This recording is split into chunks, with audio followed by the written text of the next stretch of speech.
Para cumplir con las crecientes exigencias de la revolución industrial, también surgió la necesidad de crear formas rápidas y fáciles de selección y valoración.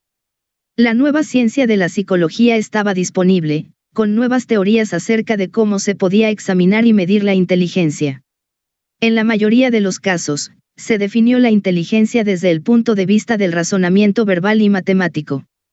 Estos procesos también se utilizaron para cuantificar los resultados. La idea más significativa en medio de todo esto fue la del coeficiente intelectual, sí.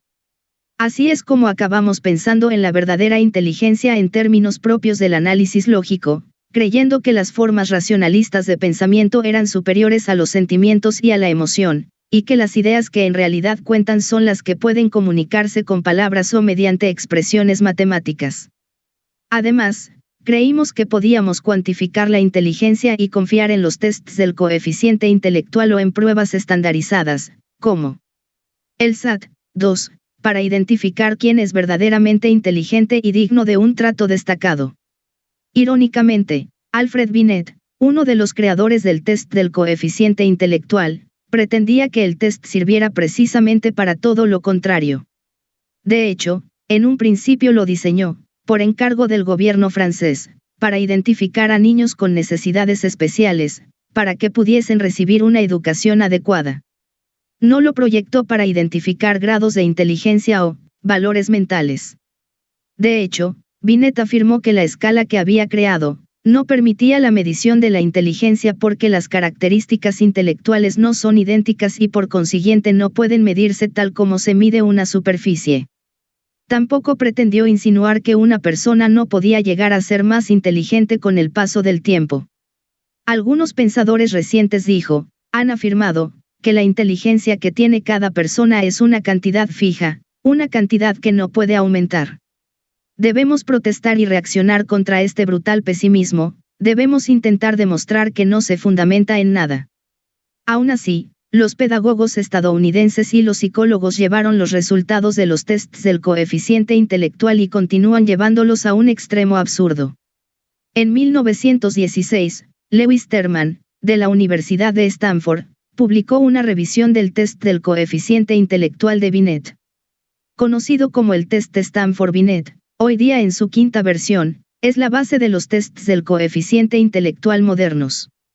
Sin embargo, es interesante resaltar que Terman tenía una visión tristemente radical de las capacidades humanas. Estas son sus palabras, del libro de Measurement of Intelligence, 3, entre los hombres de la clase trabajadora y las criadas, hay miles de ellos que son débiles mentales. Son los siervos que cortan la leña y sacan el agua para la casa, Josué 9:23. Con todo, en lo concerniente a la inteligencia, los tests han dicho la verdad. Por mucha instrucción escolar que reciban, nunca se convertirán en votantes inteligentes ni cualificados, en el verdadero sentido de la palabra. Terman tuvo un papel activo en una de las etapas más oscuras de la educación estadounidense y del orden público. Tal vez no hayas oído hablar de ello porque la mayoría de los historiadores prefieren no mencionarlo, como tampoco hablarían de una tía loca o de un desafortunado incidente relacionado con la bebida en sus años universitarios.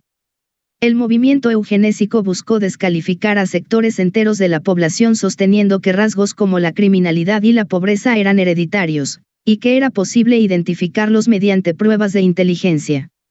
Quizá la afirmación más horrible del movimiento era la idea de que todos los grupos étnicos, incluidos los europeos del sur, los judíos, los africanos y los latinos, entraban en estas categorías.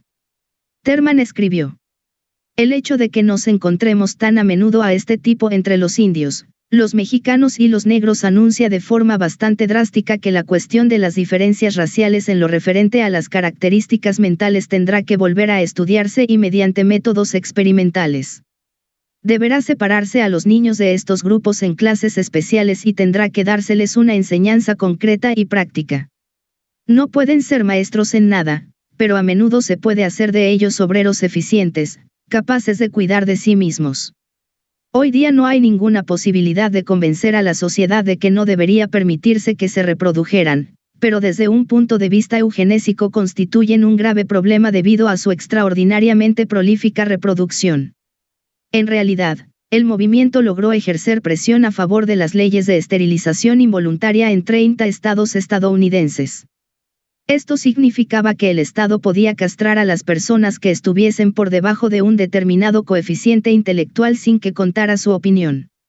El hecho de que al final todos los estados revocaran las leyes es un triunfo del sentido común y la compasión, pero que dichas leyes existieran es una demostración aterradora de lo peligrosamente limitado que es cualquier test estándar a la hora de calcular la inteligencia y la capacidad de aportar algo a la sociedad. Los tests de coeficiente intelectual pueden llegar a ser cuestión de vida o muerte. Un criminal que haya cometido un delito capital no está sujeto a la pena de muerte si su coeficiente intelectual está por debajo de 70.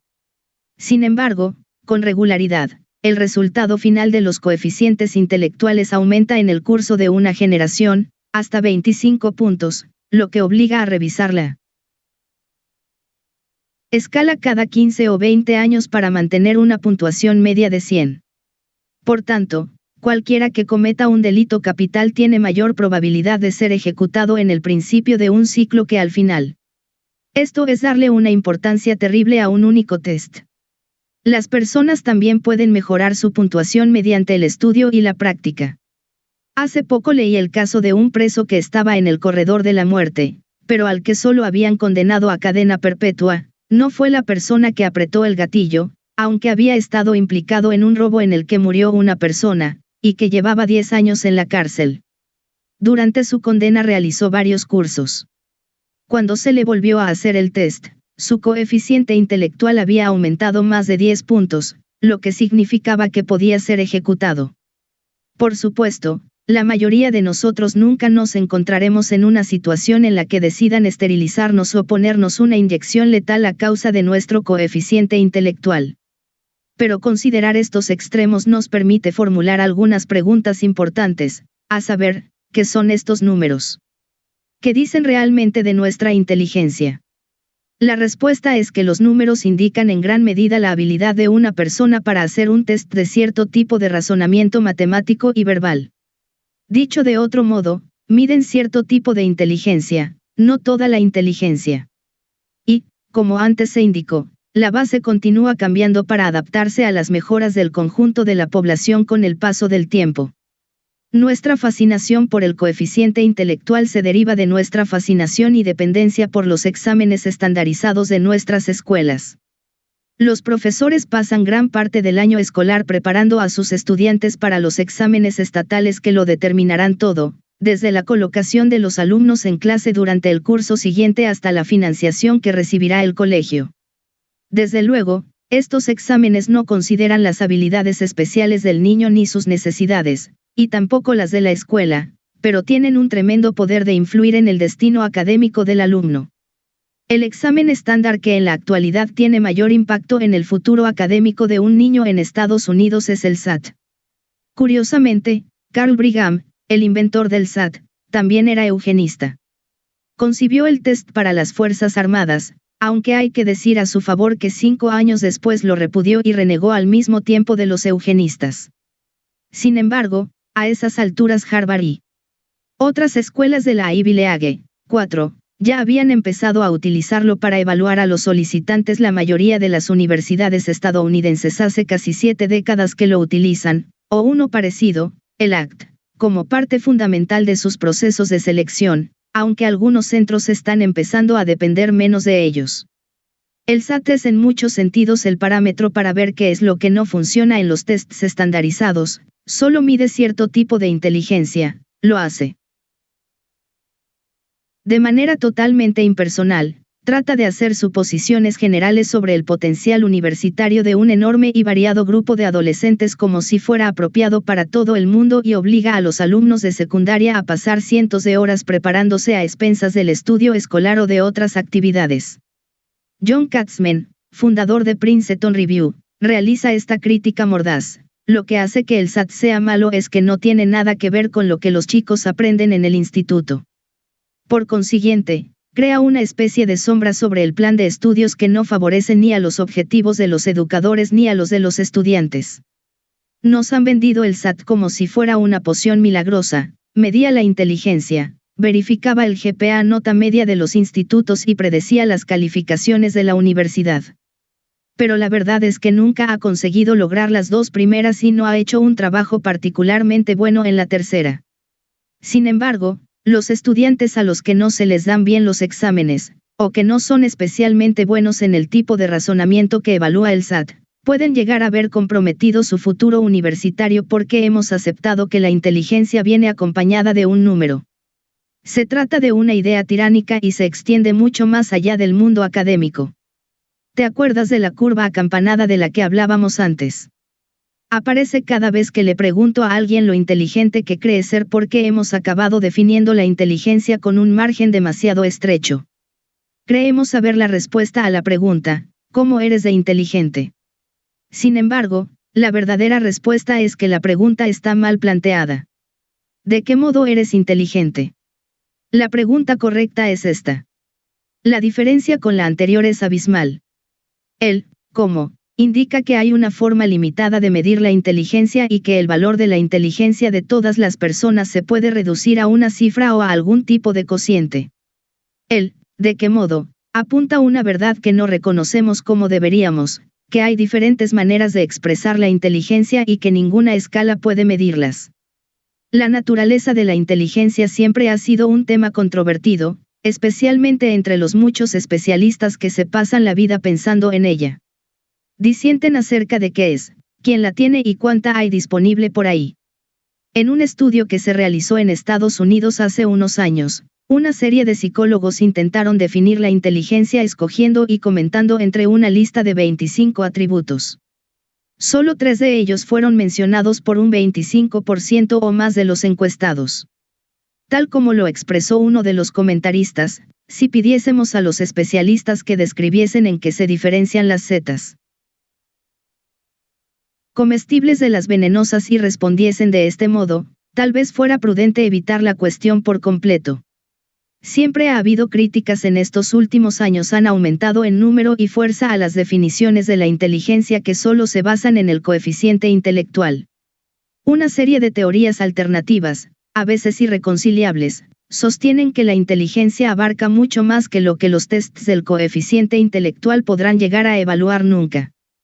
Howard Gardner, profesor de psicología de la Universidad de Harvard, ha sostenido, con gran éxito, que tenemos no una sino múltiples inteligencias. Estas incluyen inteligencia lingüística, musical, matemática, espacial, kinestésica, interpersonal, relaciones con los demás, e intrapersonal, conocimiento y comprensión de uno mismo.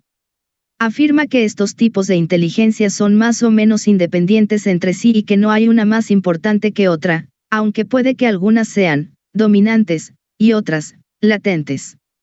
Mantiene que todos tenemos distintos puntos fuertes en diferentes inteligencias y que la educación debería tratarlas por igual para que todos los niños tuviesen la misma oportunidad de desarrollar sus habilidades individuales.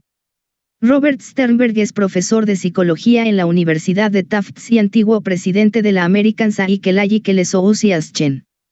Es, desde hace tiempo, crítico con los métodos tradicionales de las pruebas de inteligencia y el coeficiente intelectual.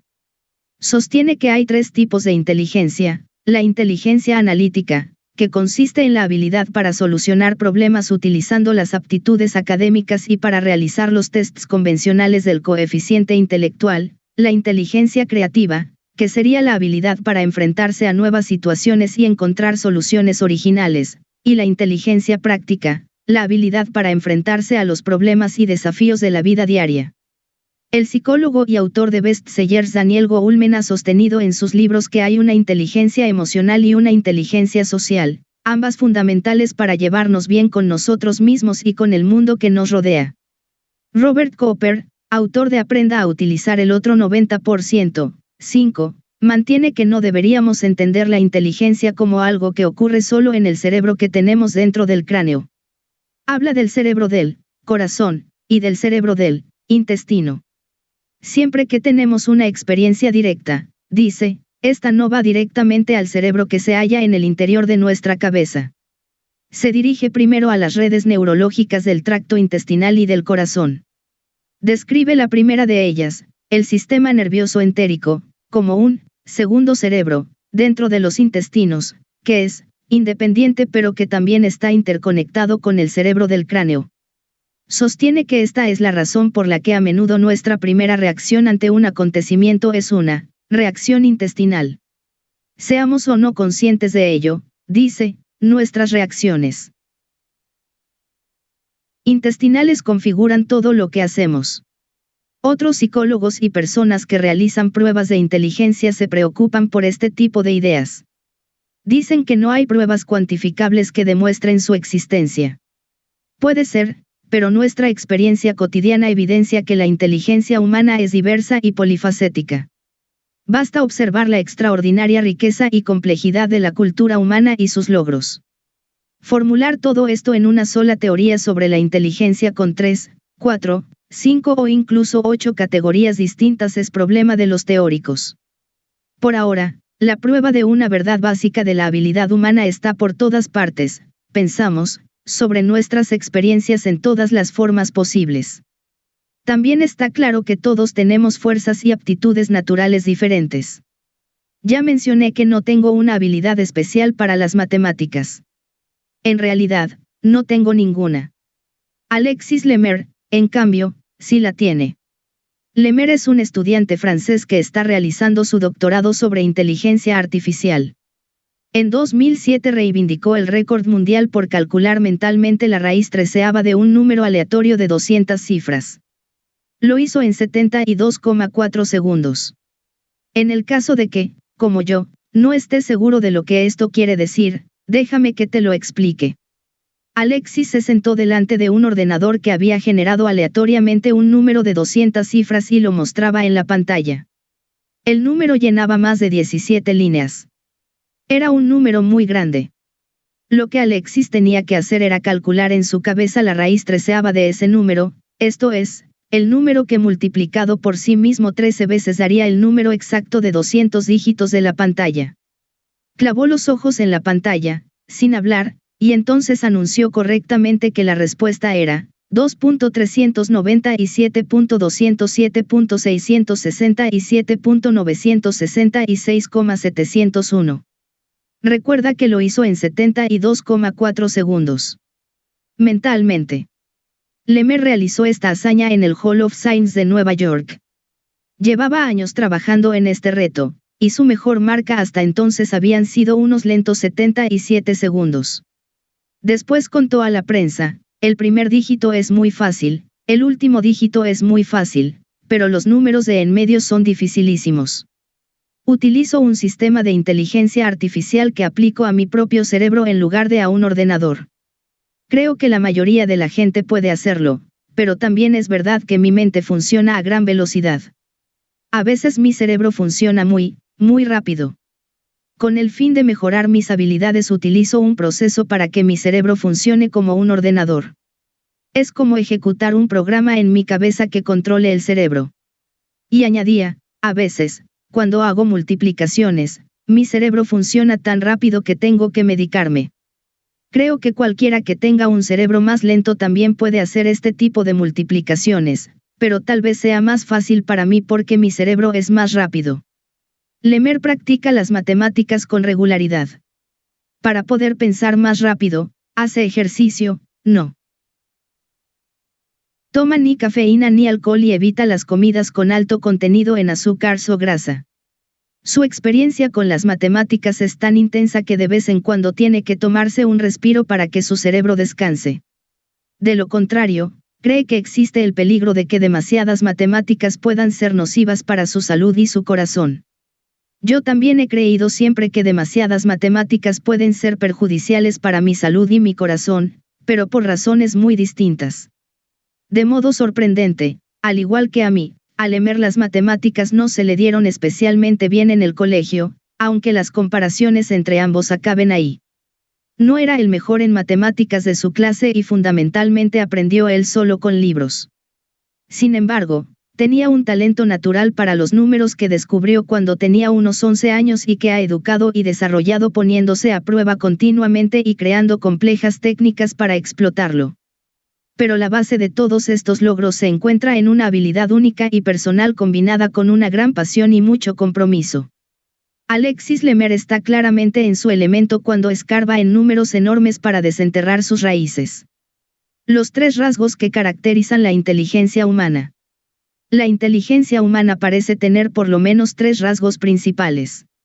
El primero es que es extraordinariamente heterogénea. Está claro que no se limita a la habilidad de hacer razonamientos verbales y matemáticos. Estas habilidades son importantes, pero simplemente son una de las formas en las que se expresa la inteligencia.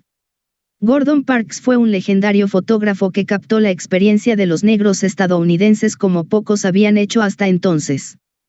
Fue el primer productor y director negro de una gran película de Hollywood. Ayudó a fundar la revista Essence, de la que fue editor jefe durante 3 años. Fue poeta, novelista y memorialista de gran talento. También fue un dotado compositor que creó su propia notación musical para escribir sus obras. Y no recibió instrucción profesional en nada de todo eso. De hecho, Gordon Parks apenas fue a la escuela secundaria. Su madre murió cuando él tenía 15 años, y poco después acabó en la calle, no pudo graduarse. La educación que recibió fue desalentadora. A menudo contaba que uno de sus profesores les había dicho a los estudiantes que para ellos la universidad sería una pérdida de tiempo porque estaban destinados a convertirse en porteros y en empleadas domésticas. A pesar de todo, Parks utilizó su inteligencia de una forma que pocos podrían igualar. Aprendió solo a tocar el piano, lo que le ayudó a ganar algún dinero para salir adelante hacia el final de su adolescencia. Unos años más tarde, compró una cámara fotográfica en una casa de empeños y aprendió a hacer fotografías. Lo que aprendió sobre el mundo del cine y la escritura le vino en gran parte de la observación, un intenso nivel de curiosidad intelectual y una sensibilidad excepcional para ver en el interior de la vida de otras personas. Simplemente perseveré y seguí adelante, dijo en una entrevista en la Smithsonian Institution, con la firme voluntad de empezar en el mundo de la fotografía. Me di cuenta de que me gustaba y me entregué a fondo.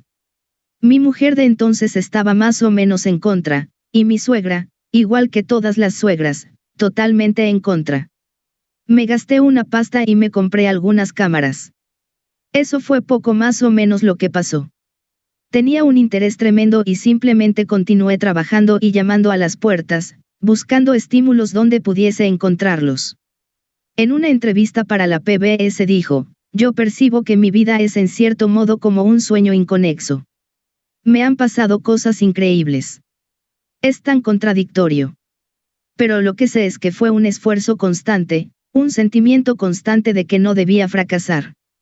La contribución de Parks a la cultura estadounidense es considerable, sus vehementes fotografías, y en especial American Gothic, que justapone a una mujer negra sosteniendo una fregona y una escoba sobre la bandera estadounidense, su genial obra cinematográfica, que incluye el gran éxito comercial Shaft, que introdujo un héroe de acción negro en Hollywood, su singular obra en prosa, su inigualable producción musical.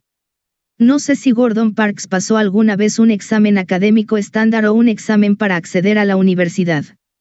Al no haber pasado por la educación preuniversitaria tradicional, es bastante probable que si lo hubiese hecho no habría sacado una nota especialmente alta. Curiosamente, aunque no acabó la educación secundaria, acumuló 40 doctorados honorarios, dedicó uno de ellos al profesor que se había mostrado tan despectivo cuando estaba en el instituto. Sin embargo, en cualquier definición razonable de la palabra, inteligencia, Gordon Parks era extraordinariamente inteligente, un ser humano excepcional con una extraña habilidad para aprender y dominar con maestría complicadas y variadas formas de arte. Solo puedo suponer que Parks se consideraba a sí mismo una persona inteligente. Sin embargo, si era como otras muchas personas a las que he conocido durante mis viajes, el no haber seguido una educación normal podría haberle llevado a evaluarse a sí mismo muy por debajo de lo que hubiera debido, a pesar de sus numerosos y obvios talentos. Como muestran las historias de Gordon Parks, Mick Fleetwood y Bart Conner, la inteligencia puede dejarse ver en cosas que poco o nada tienen que ver con los números o las palabras. Pensamos el mundo en todos los ámbitos en que lo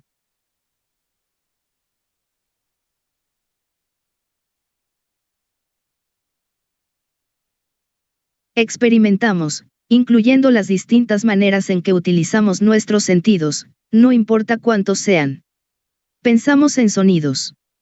Pensamos en movimiento. Pensamos visualmente.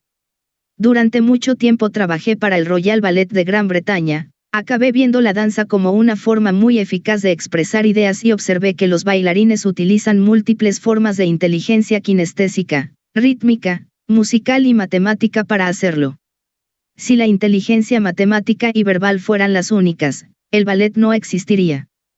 Tampoco la pintura abstracta, ni el hip hop, ni el diseño, ni la arquitectura, ni las cajas de autoservicio de los supermercados. La diversidad de inteligencias es uno de los fundamentos básicos del elemento. Si no aceptas que piensas el mundo de muchas maneras diferentes, estarás limitando inexorablemente tus posibilidades de encontrar a la persona que se supone que tienes que ser. Una de las personas que representa esta maravillosa diversidad es R. Buckminster Fuller, más conocido por su diseño de la bóveda geodésica y la acuñación del término, Estación Espacial Tierra. Sin duda, sus mayores logros proceden del campo de la ingeniería, que por supuesto requiere del uso de la inteligencia matemática, visual e interpersonal, pero además fue un escritor atípico y brillante, un filósofo que desafió los conceptos de una generación, un ferviente ecologista años antes de que surgiera un verdadero movimiento ecologista, y un profesor universitario provocador y enriquecedor.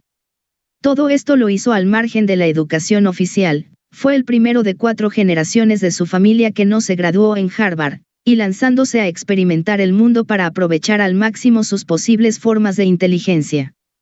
Se alistó en la Marina, fundó una empresa de suministros para la construcción y trabajó de mecánico en una fábrica textil y de operario en una planta de empaquetado de carne. Al parecer, Fuller no vio ningún límite en su habilidad para utilizar todas las formas de inteligencia disponibles para él. El segundo rasgo de la inteligencia es que es muy dinámica. El cerebro humano es muy interactivo. Cada vez que actuamos, utilizamos múltiples partes del cerebro. De hecho, la utilización dinámica del cerebro al favorecer nuevas conexiones entre las cosas da lugar a verdaderos progresos. Albert Einstein, por ejemplo, sacó gran provecho de la dinámica de la inteligencia. La destreza de Einstein como científico y matemático es un mito. Sin embargo, Einstein estudió todas las formas de expresión, creía que podía sacar partido de cualquier cosa que surgiera ante su mente de muy diversos modos. Por ejemplo, entrevistó a poetas para aprender más sobre el papel de la intuición y la imaginación. En su biografía de Einstein, Walter Isaacson dice, cuando era estudiante, a Einstein nunca se le dio bien el aprendizaje por memorización. Más tarde, como teórico, el éxito no le vino de la fuerza bruta del poder de sus procesos mentales, sino de su creatividad e imaginación. Podía construir complejas ecuaciones, pero además, y más importante, sabía que las matemáticas eran el lenguaje que la naturaleza utiliza para describir maravillas. A menudo, Einstein recurría al violín en busca de ayuda cuando su trabajo le planteaba algún reto. Un amigo de Einstein le contó a Isaacson, solía tocar el violín en la cocina a altas horas de la noche, improvisaba melodías mientras reflexionaba sobre complicados problemas. Entonces, de repente y mientras tocaba, anunciaba entusiasmado, lo tengo. Como si, por inspiración, la solución al problema le hubiera llegado en medio de la música. Lo que Einstein parecía entender es que el desarrollo intelectual y la creatividad llegan a través de la comprensión de la naturaleza dinámica de la inteligencia. El crecimiento se produce a través de la analogía, ver cómo se relacionan las cosas en vez de ver solo lo diferentes que pueden llegar a ser. Con certeza, las historias epifánicas de este libro muestran que muchos de los momentos en que las cosas se esclarecen de repente ocurren cuando se han percibido nuevas conexiones entre hechos, ideas y circunstancias. El tercer rasgo característico de la inteligencia es que es totalmente peculiar. La inteligencia de cada persona es tan singular como una huella dactilar. Puede que haya 7, 10 o 100 formas distintas de inteligencia, pero cada uno de nosotros las utiliza de forma diferente. Mi perfil de habilidades consiste en una combinación de inteligencias dominantes y latentes distinta de las de los otros, las cuales tienen un perfil totalmente distinto. Los gemelos utilizan su inteligencia de forma diferente el uno del otro, tal como hacen, por supuesto, personas que se encuentran en lugares opuestos del planeta. Esto nos lleva de nuevo a la pregunta que hice antes, ¿de qué modo eres inteligente? Saber que la inteligencia es diversa, dinámica y peculiar permite abordar la cuestión de una manera distinta. Este es uno de los componentes fundamentales del elemento. Pues cuando eliminas las ideas preconcebidas sobre la inteligencia, puedes empezar a percibir tus diferentes formas de inteligencia. Nadie es solo una simple puntuación intelectual o una escala lineal. Dos personas con las mismas calificaciones no harán las mismas cosas, ni compartirán los mismos intereses, ni alcanzarán los mismos logros en la vida. El nuevo paradigma del elemento tiene que ver con permitirnos acceder a todas las formas en que se experimenta el mundo y descubrir dónde se encuentran los verdaderos puntos fuertes de cada uno. Simplemente, no los des por sentado. 3. Más allá de la imaginación. Faith Ringgold es una aclamada artista, conocida por sus edredones pintados en los que cuenta historias. Ha expuesto en los principales museos de todo el mundo y su obra forma parte de las colecciones permanentes del Museo Guggenheim, del Metropolitan Museum of Art y del Museo de Arte Moderno de Nueva York. Además, es una laureada escritora, recibió el Caldecott Honor por su primer libro, Tar Beach. También ha compuesto y grabado canciones. La vida de Faith rebosa creatividad. Curiosamente, sin embargo, una enfermedad, que la mantuvo apartada de la escuela, fue la que le llevó por este camino. Cuando tenía 2 años le diagnosticaron asma, debido a ello, comenzó tarde su educación académica. Durante nuestra entrevista me contó que creía que haberse mantenido lejos del colegio a causa del asma había sido algo positivo en su desarrollo como persona, porque, sabes, no estaba por ahí para que me adoctrinaran. No andaba por ahí para que me moldearan como creo que moldean a tantos niños en una sociedad reglamentada como es, y supongo que en cierto modo tiene que ser, la escuela. Porque cuando tienes a un montón de personas en un mismo espacio, debes conseguir que se muevan de cierta forma para que la cosa funcione. Simplemente, nunca tuve que soportar la reglamentación. Me perdí preescolar y primer grado. Comencé a ir al colegio en segundo. Pero todos los años solía faltar como mínimo, no sé, puede que 2 o 3 semanas debido al asma. Y te aseguro que no me importaba perderme aquellas clases. Su madre se esforzó para que avanzara al mismo ritmo que las clases que se estaba perdiendo en el colegio. Y cuando no estudiaban, podían explorar el amplio mundo de las artes del Harlem de los años 30, mi madre me llevó a ver todos los grandes espectáculos del momento. Duke Ellington, Billie Holiday, Billy Eckstine, aquellos viejos cantantes y directores de orquesta, aquella gente que era tan maravillosa. Así que esas eran las personas que yo consideraba altamente creativas. Era tan evidente que hacían de sus cuerpos obras de arte. Todos vivíamos en el mismo barrio. Era fácil tropezarse con ellos, estaban allí, ¿sabes? Su arte y su buena disposición para entregarse a su público y a sus espectadores me inspiraban profundamente. Me hizo comprender el aspecto comunicativo de ser artista. Nunca me vi obligada a ser como los otros niños. No vestía como ellos. No me parecía a ellos. En mi familia tampoco esperaban eso de mí. De modo que para mí fue natural hacer algo que se consideraba un poco extraño. Mi madre era diseñadora de modas. Era una artista, aunque ella jamás se habría definido así. Me ayudó mucho, aunque siempre insistió en que no sabía si dedicar la vida al arte sería bueno. Cuando Faith comenzó por fin a ir al colegio a tiempo completo, encontró la emoción y el estímulo necesarios en las clases de arte. En la escuela primaria hacíamos arte desde el principio. Una experiencia de primera. Magnífica. Recuerdo con claridad que mis profesores se emocionaban con algunas de las cosas que había hecho y que yo, por cierto, no podía evitar preguntarme, ¿por qué creerán que es tan bueno? Pero nunca dije nada. Una vez, en el instituto, la profesora nos propuso un experimento, pintar lo que viésemos en nuestra mente sin mirar con los ojos. Haríamos unas flores. Cuando vi lo que me había salido, me dije, oh, Dios mío, no quiero que vea esto. Es realmente horrible. Pero ella lo puso en alto y dijo, es maravilloso. Mirad esto. Ahora sé por qué le gustó. Rebosaba libertad, que es lo mismo que a mí me gusta ahora cuando veo a los niños haciendo arte. Es expresivo, es fascinante. Es la clase de magia que tienen los niños. Para ellos, en el arte no hay nada demasiado extraño ni diferente. Lo aceptan, lo entienden, les encanta. Entran en un museo, miran alrededor y no se sienten amenazados. En cambio los adultos sí. Creen que hay mensajes que no acaban de entender, que deberían decir o hacer algo ante una obra de arte. Los niños simplemente las aceptan porque, de una u otra forma, han nacido así. Y siguen siendo así hasta que empiezan a ser críticos consigo mismos. Aunque puede que eso ocurra porque nosotros empezamos a criticarlos. Yo intento no hacerlo, pero el mundo los criticará, ya sabes, los juzgará. Esto no parece un árbol, esto no se parece a un hombre. Cuando los niños son pequeños no hacen caso de este tipo de cosas. Solo están, manifestándose ante tus ojos.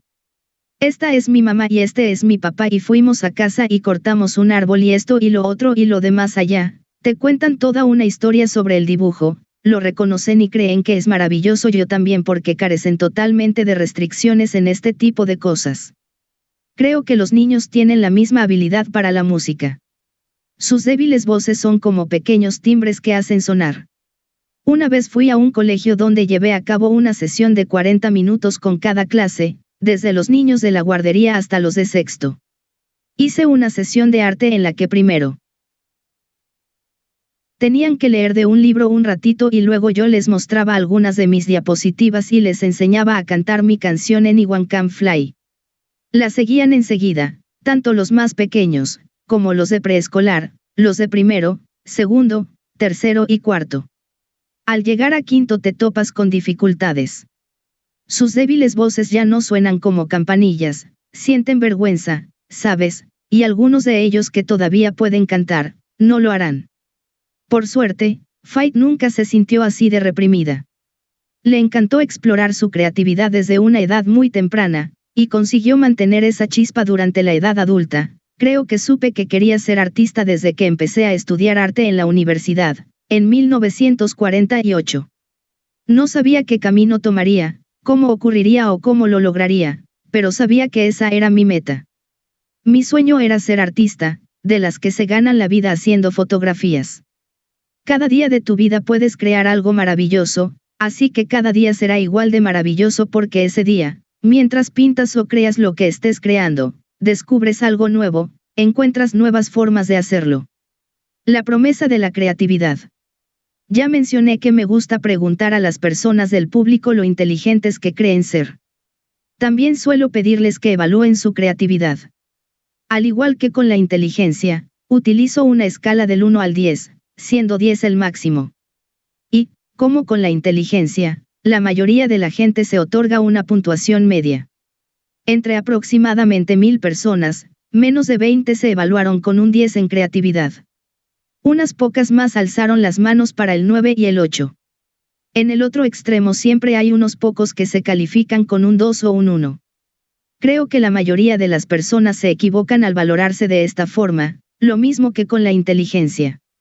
Pero el interés de este ejercicio se revela al preguntar cuántas personas evaluaron con una puntuación distinta su inteligencia y su creatividad.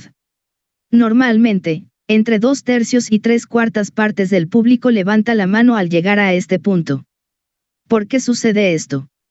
Creo que se debe a que la mayoría de las personas creen que la inteligencia y la creatividad son cosas totalmente diferentes, que podemos ser muy inteligentes y no ser muy creativos, o muy creativos pero no muy inteligentes. Para mí, esto indica que existe un problema fundamental. Gran parte del trabajo que realizo con algunas organizaciones consiste en demostrar que la inteligencia y la creatividad van de la mano. Estoy convencido de que no se puede ser creativo y no actuar inteligentemente.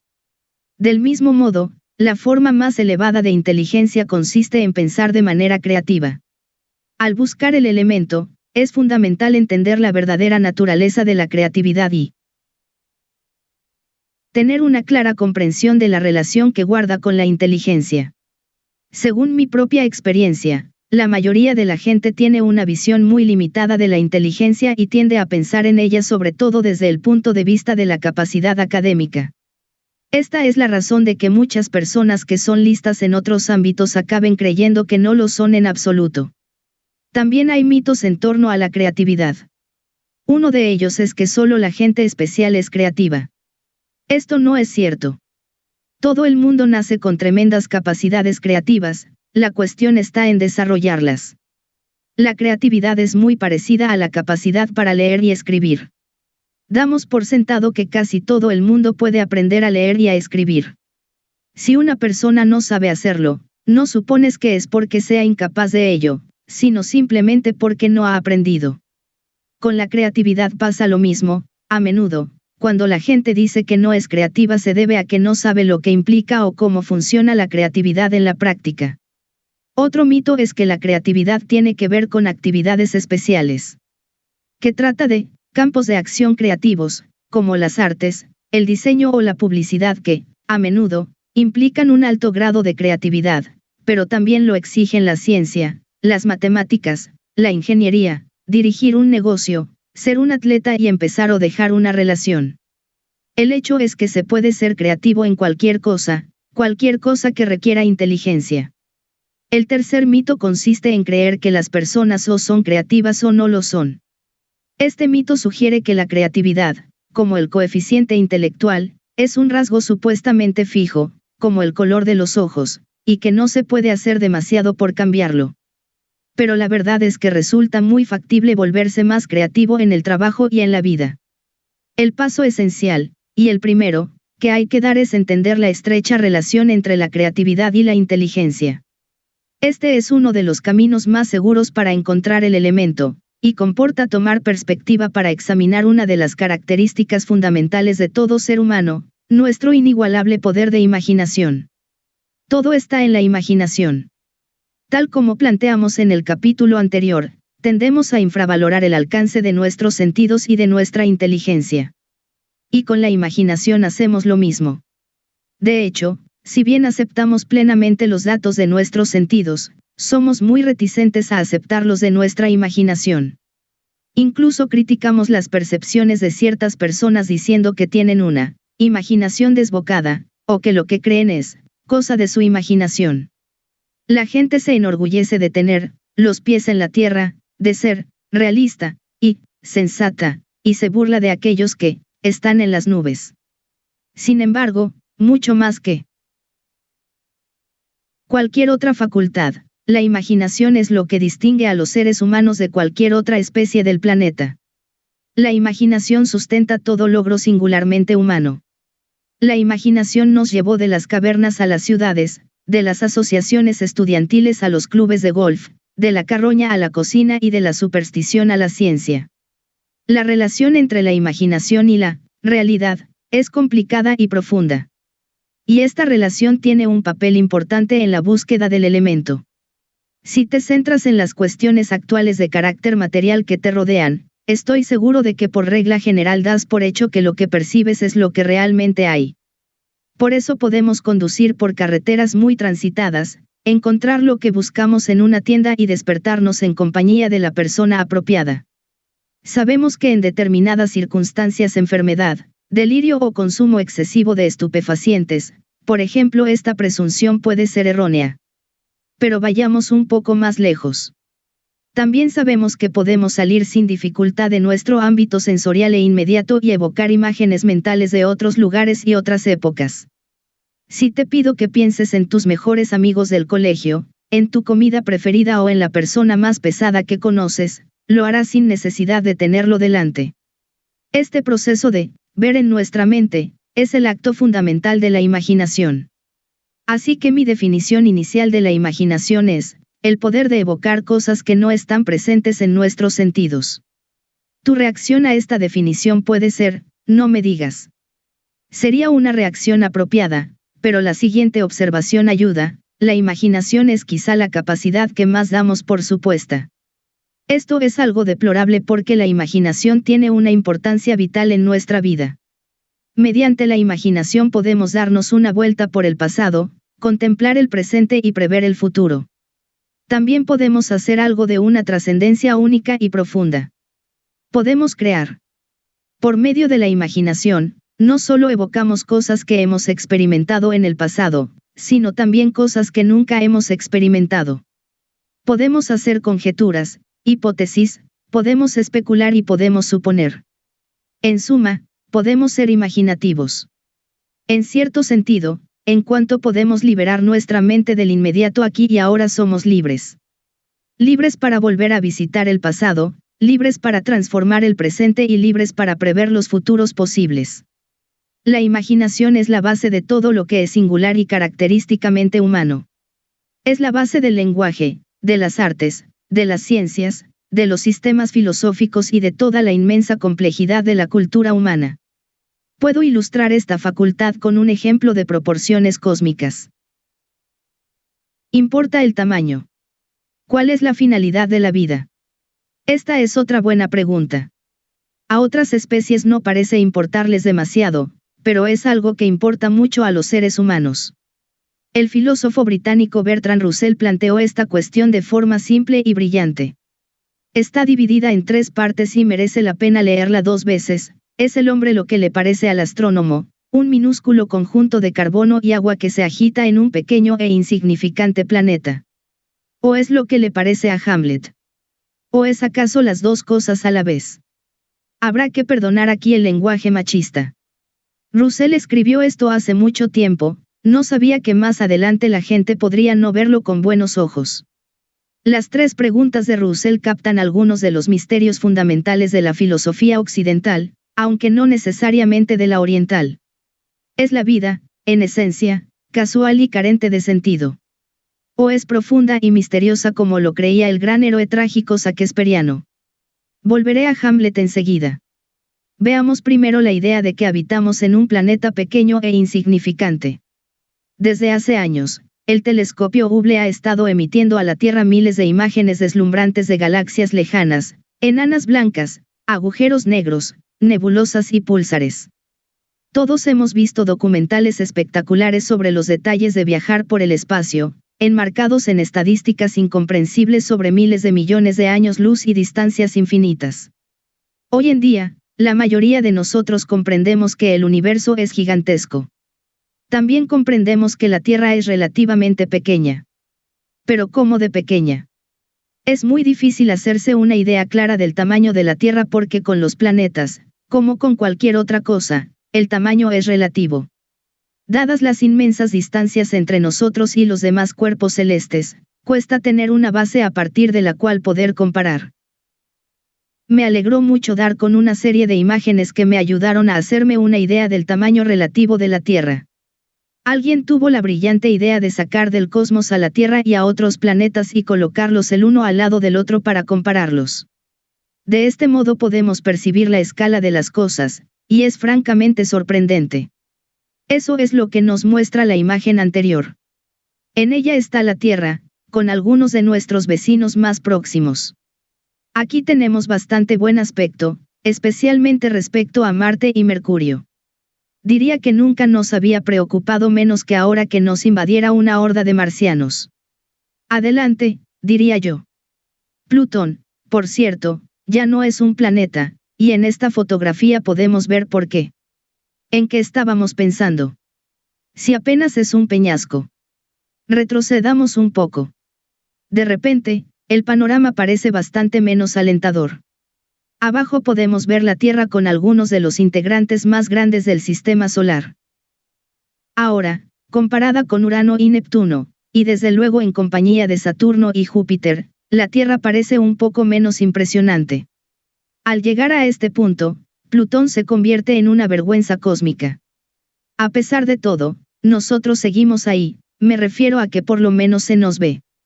Sin embargo, ya sabemos que debemos tener en cuenta más cosas. Por ejemplo, que la Tierra es pequeña cuando la comparamos con el Sol, pero ¿cómo de pequeña? Véase debajo. A esta escala, la Tierra tiene el tamaño de una pepita de uva, y mejor haremos en no decir nada de Plutón. Pero por muy grande que sea el Sol, no es el gigante cósmico que aquí parece. Si nos retiramos un poquito más, la imagen cambia totalmente, incluso para los adoradores del Sol. A esta escala, la Tierra simplemente ha desaparecido y el Sol apenas tiene el tamaño de un garbanzo. Pero hasta ahora solo nos hemos comparado con objetos que son relativamente pequeños y cercanos en términos cósmicos. Echa un vistazo a la estrella Arturo mientras retrocedemos una vez más para abarcar Betelgeuse y Antares. A esta escala, el Sol es como un grano de arena y Arturo es una cereza. Antares, por cierto, es la 15ª estrella más brillante del firmamento. Está a más de 1000 años luz. Los astrónomos dirían que solo está a 1000 años luz. Un año luz, como recordarás, es la distancia recorrida por un rayo de luz en un año. Eso es lejos. Así que 1000 años luz suena impresionante, sobre todo si eres Plutón. Pero en términos galácticos no es tanto en realidad. Compáralo con la imagen de la página siguiente, procedente del telescopio Hubble. Se trata de una imagen de la Gran Nube de Magallanes, una de las galaxias más próximas a la Vía Láctea, un vecino cercano en el orden del universo. Los científicos estiman que las nubes de Magallanes están aproximadamente a 170.000 años luz. Es casi imposible imaginar el tamaño de la Tierra a esta escala. Es inimaginable, lastimosa e indetectablemente pequeña. Y sin embargo, podemos sacar varias conclusiones alentadoras de esto. Una es un poco de perspectiva. Lo que quiero decir, de verdad, es que cualquier cosa que te preocupase cuando te levantaste esta mañana, olvídala. ¿Qué importancia puede tener dentro del gran orden del universo? Haz las paces y sigue adelante. La segunda es que a primera vista estas imágenes apuntan que la respuesta a la primera pregunta de Russell podría ser que sí, parece que estemos pegados a la superficie de un planeta extraordinariamente pequeño e insignificante. Pero en realidad la cosa no acaba ahí. Por muy pequeños e insignificantes que seamos, somos los únicos entre las especies conocidas de la Tierra y de cualquier otra parte, que sepamos capaces de hacer algo extraordinario. Podemos concebir nuestra insignificancia. Alguien, utilizando el poder de la imaginación, hizo las imágenes que acabo de enseñarte. Utilizando este mismo poder, puedo escribir sobre ellas y publicarlas, y tú lograrás entenderlas. El hecho es que como especie también creamos el Hamlet del que habla Russell, así como la misa en re de Mozart, la mezquita azul, la capilla Sistina, el blues, el rock and roll, el hip hop, la teoría de la relatividad, la mecánica cuántica, el industrialismo, los Simpson, la tecnología digital, el telescopio Hubble y toda la cornucopia de deslumbrantes logros y aspiraciones humanas. No quiero decir que otras especies de la Tierra no tengan ningún tipo de habilidad imaginativa. Pero desde luego ninguna se acerca a la manifestación de las complejas habilidades que fluyen de la imaginación humana. Otras especies se comunican, pero no tienen ordenadores portátiles. Cantan, pero no componen musicales. Pueden ser ágiles, pero no se les ocurrió crear el Cirque du Soleil. Pueden parecer inquietas, pero no publican teorías sobre el sentido de la vida ni pasan la tarde bebiendo Jack Daniels ni escuchando a Miles Davis. Y no se reúnen alrededor de una charca para meditar sobre las imágenes del telescopio Hubble y tratar de descifrar lo que éstas puedan significar para ellas y para las demás hienas. ¿Por qué se dan estas diferencias abismales entre los humanos y otras especies de nuestro pequeño planeta? Mi respuesta general es la imaginación. Pero de lo que en realidad se trata es de la mucho más compleja evolución del cerebro humano y del dinamismo de su funcionamiento. La dinámica de la inteligencia humana es la base de la descomunal creatividad de la mente. Y nuestra capacidad creativa nos permite reconsiderar nuestra vida y nuestras circunstancias. Y encontrar nuestro camino para llegar al elemento. El poder de la creatividad. La imaginación y la creatividad no son la misma cosa.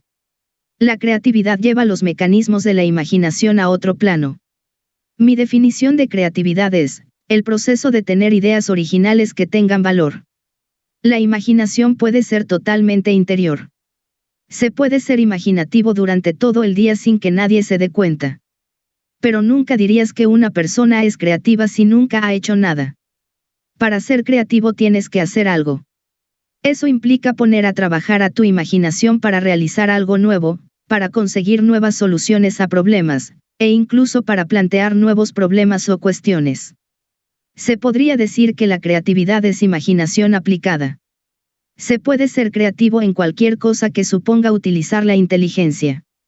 Se puede ser creativo en la música, en la danza, en el teatro, en las matemáticas, en los negocios, en nuestras relaciones con otra gente. Las personas son creativas de maneras tan singulares porque la inteligencia humana es extraordinariamente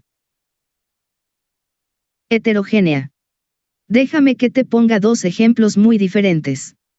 En 1988, el ex Beatle George Harrison estaba a punto de publicar un álbum en solitario. En él figuraba una canción titulada This Is Love, que tanto Harrison como su compañía discográfica creían que podía ser un gran éxito musical. En aquellos días, anteriores a las descargas de música por Internet, el artista solía acompañar la publicación de un single con una cara B, una canción que no aparecía en el álbum del que se extraía el single como valor añadido para los consumidores. El problema en este caso fue que Harrison no tenía ninguna grabación que pudiese utilizar como cara B. Por entonces, Bob Dylan, Roy Orbison, Tom Petty y Jeff Lynne estaban con él en Los Ángeles, donde Harrison vivía en esa época. Mientras Harrison proyectaba las líneas generales de la canción que tenía que grabar, se dio cuenta de que Lynne estaba trabajando con Orbison. Enseguida, Harrison les pidió a Dylan y a Petty que se unieran al grupo para cantar los coros de la canción. En un marco fortuito, con la mínima presión asociada a la grabación de una cara B, estas 5 leyendas del rock crearon Handle with Care, una de las canciones más memorables de la carrera de George Harrison tras los Beatles. Cuando unos días más tarde, Harrison le enseñó la canción a Emo Austin, presidente de Warner Brothers Records, y a Lenny Barronker, jefe de A&R, los dos se quedaron pasmados.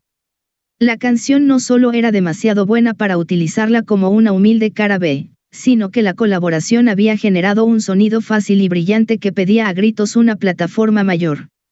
Austin y Barronker preguntaron a Harrison si el grupo que había creado, Handle with Care, podría producir un álbum entero.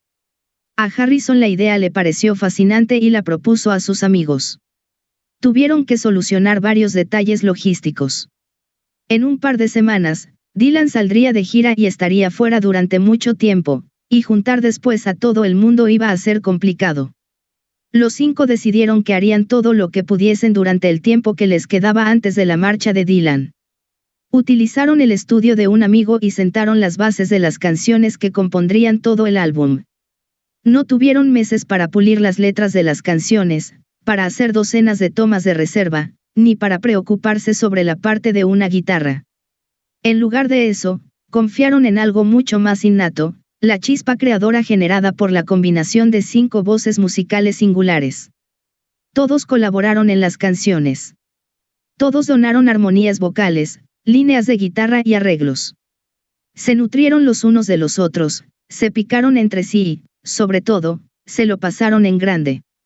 El resultado fue una grabación informal. Las canciones parecían inventadas sobre la marcha y, sin lugar a dudas, clásica. Para adecuarse a la tranquila naturaleza del proyecto, decidieron quitar importancia a su condición de estrellas y llamar a su improvisada banda los Traveling Wilburys. El álbum acabó vendiendo 5 millones de copias y dio lugar a múltiples éxitos musicales, incluida Handle with Care. La revista Rolling Stone nombró The Traveling Wilburys uno de los 100 mejores álbumes de todos los tiempos. Creo que este es un buen ejemplo del proceso creativo en el trabajo. He aquí otro ejemplo, procedente de otro ámbito. A principios de los años 60, un estudiante desconocido de la Universidad de Cornell lanzó un plato al aire en el restaurante de la universidad. No sabemos lo que le pasó al estudiante ni al plato después de eso. Puede que el estudiante recogiera el plato con una sonrisa, o puede que el plato se hiciera pedazos contra el suelo. De cualquier modo, este no sería un hecho extraordinario si no llega a ser porque había alguien excepcional mirando. Richard Feynman era un físico estadounidense y uno de los genios indiscutibles del siglo XX. Se hizo famoso por su trabajo innovador en varios campos, entre ellos la electrodinámica cuántica y la nanotecnología. También fue uno de los científicos más pintorescos y admirados de su generación, malabarista, pintor, bromista y espléndido músico de jazz apasionado por los bongos. En 1965 ganó el Premio Nobel de Física. Feynman dijo que en parte aquello se debía al plato volante. Aquella tarde, mientras estaba almorzando, un chico lanzó un plato al aire en la cafetería. El plato tenía un medallón azul, el símbolo de la Universidad de Cornell. Mientras subía y luego caía, me pareció que el medallón azul giraba a más velocidad que la oscilación del plato. No pude evitar preguntarme por la relación entre los dos. Solo estaba especulando y no le di mayor importancia, pero después me entretuve con las ecuaciones del movimiento giratorio y descubrí que si la oscilación era pequeña, el medallón giraba con 2 veces más rapidez que el movimiento oscilatorio. Feynman anotó algunas ideas en una servilleta y, después del almuerzo, continuó su jornada en la universidad. Tiempo después, volvió a echar un vistazo a la servilleta y continuó jugando con las ideas que había esbozado en ella. Comencé a jugar con esta rotación, lo que me llevó a un problema parecido al de la rotación de un electrón según la ecuación de Dirac, y esto simplemente volvió a llevarme a la electrodinámica cuántica, que era el problema en que había estado trabajando.